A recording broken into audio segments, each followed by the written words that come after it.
आज हम अर्थशास्त्र में पाठ 10 राष्ट्रीय आय, अर्थ एवं संबंधित अवधारणाएं पाठ के अंतर्गत कुछ प्रश्न उत्तर लिखेंगे। प्रश्न, राष्ट्रीय आय का अर्थ क्या है? तो ये उत्तर होगा, राष्ट्रीय आय से अभिप्राय किसी देश द्वारा एक वर्ष में उत्पादित सभी अंतिम वस्तुओं एवं सेवाओं के मौद्रिक मूल्य से है, जिसे हम कहते हैं राष्ट्रीय आय। फिर अगला प्रश्न है, सकल घरेलू उत्पाद से क्या आशय है? तो इसका उत्तर होगा, सकल घरेलू उत्पाद से आशय यहाँ से यहाँ तक होगा। सकल घरेलू उत्पाद का अर्थ है, सकल घरेलू उत्पाद से अभिप्राय किसी देश में एक निश्चित समय अवधि में देश के निवासी अथवा अनिवासी द्वारा उत्पादित अंतिम वस्तुओं एवं सेवाओं के मूल्यों के योग से होता है। अर्थव्यवस्था के विभिन्न क्षेत्र जैसे प्राथमिक, द्वितीयक एवं तृतीयक विभिन्न प्रकार की वस्तुओं एवं सेवाओं के उत्पादन में लगे हुए होते हैं। इनके द्वारा उत्पादित अंतिम वस्तुओं एवं सेवाओं के मूल्य के योग को सकल घरेलू उत्पाद कहते हैं। तो इसका अर्थ होगा। अर्थ के अंतर्गत हम सूत्र भी लिख सकते हैं, सकल घरेलू उत्पाद बराबर उपभोक्ता वस्तुएं एवं सेवाएं प्लस पूंजीगत वस्तुएं। अर्थ के साथ इस सूत्र का भी प्रयोग करेंगे। फिर अगला प्रश्न है, सकल घरेलू उत्पाद की विशेषताएं लिखिए। तो इसका उत्तर है, सकल घरेलू उत्पाद की विशेषताएं आगे दूसरे पेज में भी दिया हुआ है। कुल 6 विशेषता, यहाँ तक इसका उत्तर होगा, सकल घरेलू उत्पाद की विशेषताएं।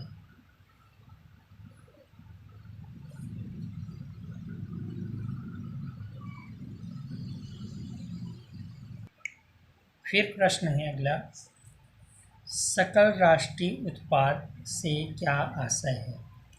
तो यहाँ पर इसका उत्तर दिया हुआ है, सकल राष्ट्रीय उत्पाद का आशय राष्ट्रीय आय की यह अवधारणा सकल घरेलू उत्पाद की अवधारणा से अधिक विस्तृत है। इसका संबंध देश की घरेलू सीमा से न होकर उसके सामान्य निवासियों से होता है। देश के सामान्य निवासियों द्वारा एक लेखा वर्ष में देश के अंदर व बाहर सृजित आय का योग सकल राष्ट्रीय उत्पाद कहलाता है। दूसरे शब्दों में, घरेलू उत्पाद में शुद्ध विदेशी साधन आय को जोड़ने से सकल राष्ट्रीय उत्पाद का मूल्य प्राप्त होता है। अर्थात सकल राष्ट्रीय उत्पाद बराबर सकल घरेलू उत्पाद प्लस विदेशों से प्राप्त शुद्ध साधन आय। यहाँ तक इसका उत्तर होगा, सकल राष्ट्रीय उत्पाद का आशय। फिर अगला प्रश्न, सकल राष्ट्रीय उत्पाद की विशेषताएं लिखिए। तो यहाँ पर इसकी विशेषताएं दी गई है, ये इसका उत्तर होगा।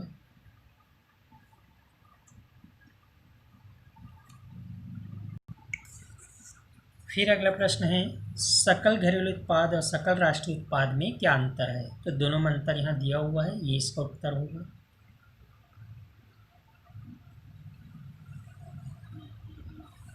फिर अगला प्रश्न, विशुद्ध घरेलू उत्पाद क्या है?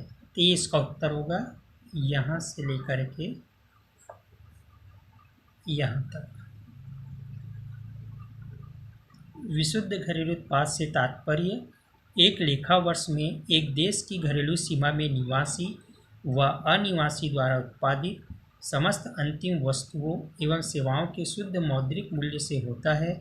दूसरे शब्दों में, एक देश के सकल घरेलू उत्पाद के मूल्य में से स्थिर पूंजी के उपभोग अथवा मशीनों एवं कल पुर्जों के घिसावट व्यय को निकाल देने से जो शेष राशि बचती है उसे ही विशुद्ध घरेलू उत्पाद कहते हैं। अतः विशुद्ध घरेलू उत्पाद बराबर सकल घरेलू उत्पाद माइनस मूल्य ह्रास। यहाँ तक इसका उत्तर होगा।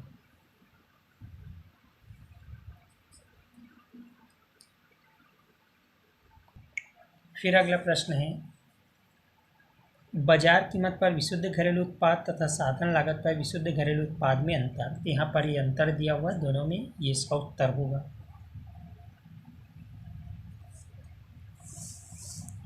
फिर अगला प्रश्न है, विशुद्ध राष्ट्रीय उत्पाद क्या है?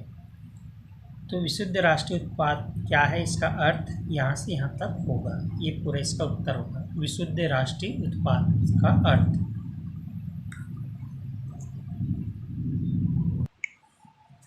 फिर प्रश्न होगा निजी आय क्या है, तो इसका उत्तर है निजी आय। निजी आय से तात्पर्य एक लेखा वर्ष में निजी क्षेत्र को सभी स्रोतों से प्राप्त होने वाली आय से है। निजी आय क्षेत्र को साधन आय, लगान, मजदूरी, ब्याज, लाभ तथा हस्तांतरण आय के रूप में आय प्राप्त होती है। अतः निजी आय साधन आय तथा सरकार और शेष विश्व से प्राप्त समस्त वर्तमान हस्तांतरण का योग है। यहाँ तक इसका उत्तर होगा निजी आय से हासिल। फिर अगला प्रश्न है राष्ट्रीय आय निजी आय में क्या अंतर है, तो यहाँ पर इसका उत्तर दिया हुआ है राष्ट्रीय और निजी आय में अंतर।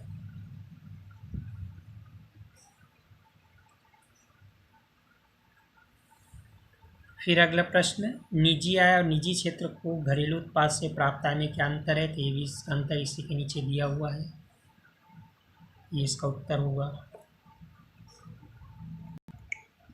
फिर अगला प्रश्न है व्यक्ति का आय क्या है, तो इसका उत्तर है व्यक्ति का आय किसी देश के व्यक्तियों और परिवारों को एक लेखा वर्ष में सभी स्रोतों से वास्तव में प्राप्त साधन आय तथा वर्तमान हस्तांतरण भुगतान का योग है।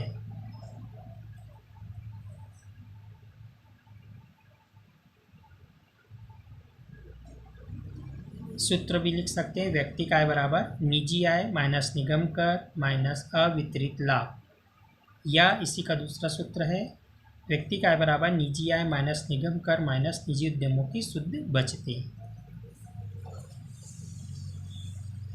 फिर अगला प्रश्न है निजी आय और व्यक्ति का आय में क्या अंतर है, तो इसका उत्तर होगा निजी आय और व्यक्ति का आय में अंतर कुल 4 अंतर है। फिर इसके बाद दिया है प्रश्न राष्ट्रीय आय और व्यक्ति का आय में क्या अंतर है, तो इसका उत्तर होगा राष्ट्रीय और व्यक्ति का आय में अंतर।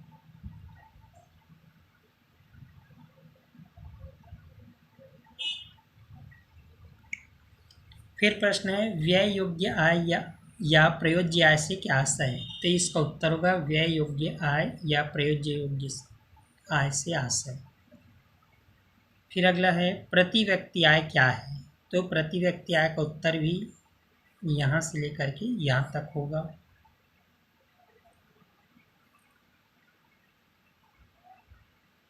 फिर अगला प्रश्न है वास्तविक आय क्या है, तो ये वास्तविक आय है, तो इसका उत्तर होगा राष्ट्रीय आय की गणना चालू कीमतों पर होने के कारण उससे वास्तविक आय का बोध नहीं होता।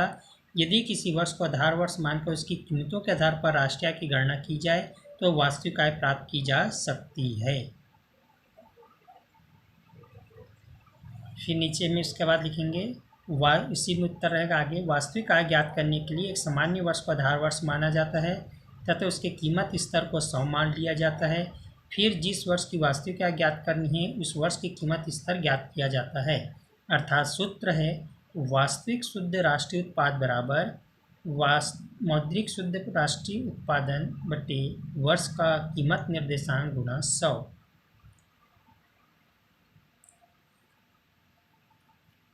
फिर अगला प्रश्न है राष्ट्रीय आय का क्या महत्व है, यहाँ पर राष्ट्रीय आय का महत्व दिया हुआ है। फिर अगले पेज में और है राष्ट्रीय आय का महत्व कुल 10 पॉइंट दिए हुए हैं। पहला है आर्थिक विकास का सूचक, दूसरा जीवन स्तर का सूचक, तीसरा आर्थिक कल्याण का मापक, चौथा विकास दर का सूचक, पांचवा कर देय क्षमता की माप, छठवां आर्थिक नीति के निर्माण में सहायक, सातवां तुलनात्मक अध्ययन में सहायक, नंबर 8 आय के वितरण की जानकारी, नंबर 9 आर्थिक नियोजन में सहायक, नंबर 10 प्रति व्यक्ति आय के लिए महत्वपूर्ण। तो ये राष्ट्रीय आय का महत्व दिया हुआ है, जिसका उत्तर होगा राष्ट्रीय आय का महत्व क्या है। फिर प्रश्न है वास्तविक जीडीपी क्या है, तो ये इसका उत्तर होगा वास्तविक जीडीपी का आशय या अर्थ यहाँ। फिर अगला प्रश्न है मौद्रिक जीडीपी क्या है, तो ये इसका उत्तर होगा यहाँ से यहाँ तक। ये वास्तविक जीडीपी का अर्थ यहाँ तक होगा। मौद्रिक जीडीपी क्या है, इसका अर्थ यहाँ से यहाँ तक होगा।